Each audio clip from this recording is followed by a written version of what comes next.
Terms விடுபட்ட எண்ணை கண்டுபிடி. இப்போ பாருங்கள் 2, 5, 9, 19, 37 அடுத்த நம்பர் கேட்டிருக்காங்க. இதில் டிஃப்ரென்ஸ் எடுத்திங்கன்னா 2க்கும் 5க்கும் 3, 5க்கும் 9க்கும் 4, 9க்கு 19க்கும் 10, 19க்கு 37க்கும் 18. ஸோ ஒரே மாதிரி வரல. இது வேறு எப்படி சால்வ் பண்ணலாம்? அடிஷன் சப்ராக்ஷனில் வரல அப்படின்னா அடுத்து மல்டிப்ளிகேஷனுக்கு போங்க. மல்டிப்ளிகேஷன் அப்படின்னா இப்போது 2 எது கூட பெருக்கணும்னா 5 வரும்னு பாருங்கள். 2 கூட பெருக்கினீங்கன்னா 2 × 2 4ன்னு வரும். 4 கூட +1 போட்டிங்கன்னா 5 வந்துடும். அடுத்து 5 வந்து 5 2 10, 10 கூட -1 போட்டிங்கன்னா 9. அடுத்து 19 வருது. அப்போது 9 × 2 போட்டிங்கன்னா 18, 18 +1 போட்டிங்கன்னா 19. அதாவது இங்கே +1 வந்திருக்கு, இங்கே மைனஸ் வந்திருக்கு, இங்கே ப்ளஸ் வந்திருக்கு. அப்போது 19 × 2 போட்டிங்கன்னா என்ன வரும்? 38. 38 கூட அப்போ இங்கே என்ன பண்ணியிருக்கணும்? -1 போடணும். அப்போ 37. அப்போ நம்ம எடுத்த ஆர்டர் கரெக்டாக இருக்குது. அடுத்து என்ன பண்ணணும்? அப்போ 37 × 2 போட்டிங்கன்னா என்ன வரும்? 7 2 14, 3 2 6, 7 74ன்னு வரும். இங்கே வந்து மைனஸ் இருக்குது, அப்போ +1 போட்டிங்கன்னா 75. இதுதான் ஆன்சர். ஓகேங்களா? நெக்ஸ்ட் சம் பாருங்கள். In a certain code, GRAPE is written as 27354 and FOUR is written as 1687. How is GROUP written in that code? அதாவது இங்கே வந்து இந்த டேர்முக்கும் ஒரு நம்பர் கொடுத்துட்டாங்க. இதை ஆட் பண்ணால் வர நம்பர் கிடையாது. ஏன்னா இந்த 5 லெட்டரையும் ஆட் பண்ணால் உங்களுக்கு இந்த நம்பர் வரப்போகிறது இல்லை.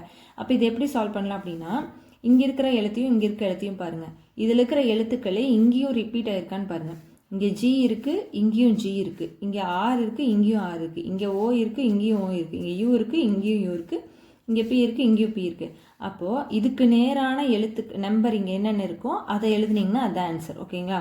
இப்போது GRAPE இதுக்கு என்னென்ன நம்பர் கொடுத்துருக்காங்க? 2 7 3 5 4. 4க்கு FOURக்கு என்ன கொடுத்துருக்காங்க? 1 6 8 7.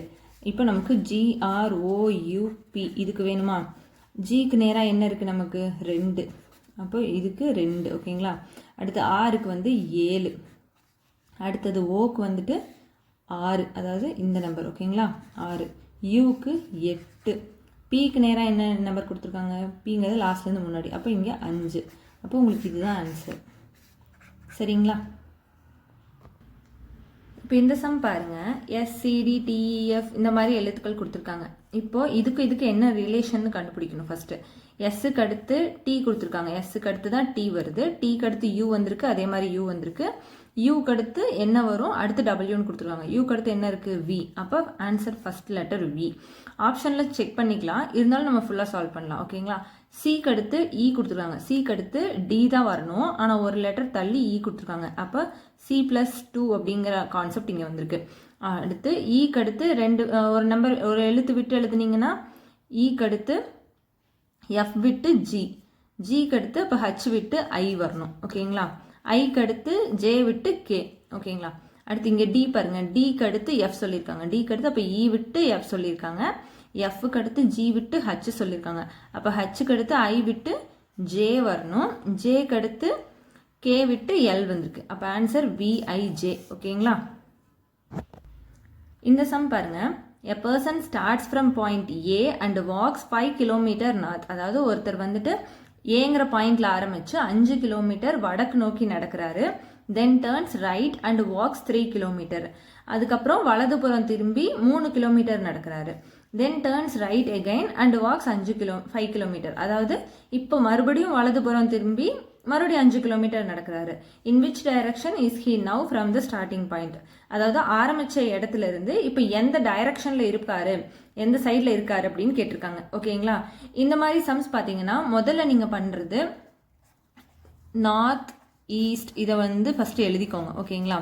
அப்போ இது சவுத், இது வெஸ்ட். இதை எழுதிட்டீங்கன்னா இந்த சம் ஈஸியாக சால்வ் பண்ணிடலாம். ஃபர்ஸ்ட் எடுத்த உடனே பாயிண்ட் ஏ. அப்போ நம்ம வந்து இந்த இடத்த பாயிண்ட் ஏன்னு வச்சுக்கிறோம். ஓகேங்களா? இங்கிருந்து அவர் 5 கிலோமீட்டர் வடக்கு நோக்கி நடந்ததா சொல்லியிருக்கிறாங்க. இப்படி 5 கிலோமீட்டர் நடந்திருக்காரு. சரிங்களா? இப்போ இப்படி இந்த வழியில இங்கிருந்து இப்படி போகும்போது நமக்கு எது வலது எது இடதுன்னு தெரியும். இது வந்து இடதுபுறமா இருக்கும், இது வலதுபுறம், அதாவது இது ரைட்டா இருக்கும், இது லெஃப்டா இருக்கும். ஓகேங்களா?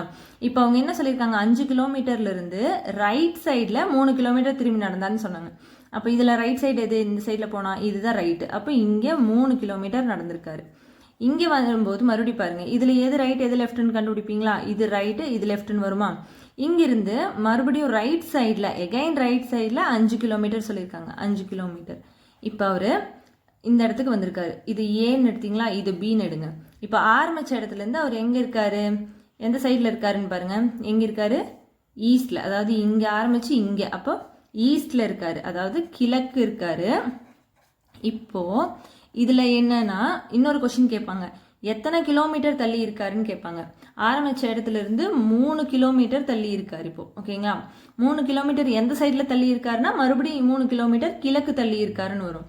ஸோ இந்த மாதிரி கொஷின்ஸில் வந்து நீங்கள் ஃபஸ்ட்டு இந்த டைரக்ஷன் என்னன்னு எழுதிட்டு சால்வ் பண்ணிங்கன்னா ஈஸியாக சால்வ் பண்ணிடலாம். ஓகேங்களா, நெக்ஸ்ட் சம் பாருங்க. இன் a certain code BAT is equal to 23, CAT equal to 24, then how will you code BALL? அதாவது இங்கே பேட் அண்ட் கேட்டுக்கு வேல்யூ கொடுத்துருக்காங்க. இதை பார்த்துனே சால்வ் பண்ணுறதுக்கு ஒரு வழி இருக்குது. இதுக்கு 23 இதுக்கு 24ன்னு சொல்லியிருக்காங்களா. ஸோ பிக்கு அடுத்த லெட்டர் சி, ஸோ +1 ஆட் ஆயிருக்கு அப்படின்னு சொல்லிட்டு நம்ம எடுத்துக்கலாம். இல்லைனா நம்ம ஒவ்வொரு லெட்டராக கால்குலேட் பண்ணுறதும் பண்ணலாம்.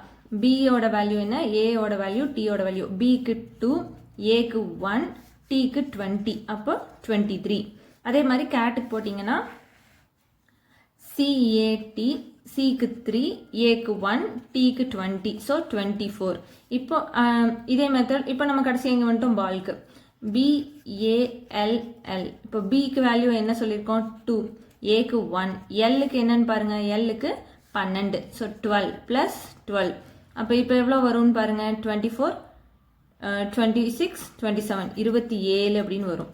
ஓகேங்களா, இதில் நம்ம வந்துட்டு பேட் கேட் சால்வ் பண்ணாமலே நமக்கு அடுத்தடுத்த நம்பர்ஸ் வந்திருக்கு, அதாவது ஆல்ஃபபெட்டிக்கல் ஆர்டரில் தான் வந்திருக்குன்னு சொல்லிடலாம். இல்லை உங்களுக்கு டவுட் இருக்குது அப்படின்னா செக் பண்ணியும் போடலாம். ஓகேங்களா, ரீசனிங்கில் நிறைய கொஷின்ஸ் கேட்க ஆரம்பிச்சிட்டாங்க. நியர்லி 10 கொஷின்ஸ் இருக்குன்னு எக்ஸாம் சிலபஸ்லேயே சொல்லிட்டாங்க. டெய்லியும் ஒரு 5லேருந்து 10 சம் சால்வ் பண்ணி பார்த்துட்டோன்னா ரீசனிங்கை வந்து நமக்கு பெருசாக தெரியாது. ஸோ இனிமேல் டெய்லியும் 5 சம் சால்வ் பண்ணுவோம். ஸோ அடுத்து ஹோம்ஒர்க் சம் உங்களுக்கு இந்த கொஷின், இதனோட ஆன்சர் என்னன்னு சொல்லிட்டு கமெண்ட் பண்ணுங்கள். ஓகேங்களா, தேங்க்யூ.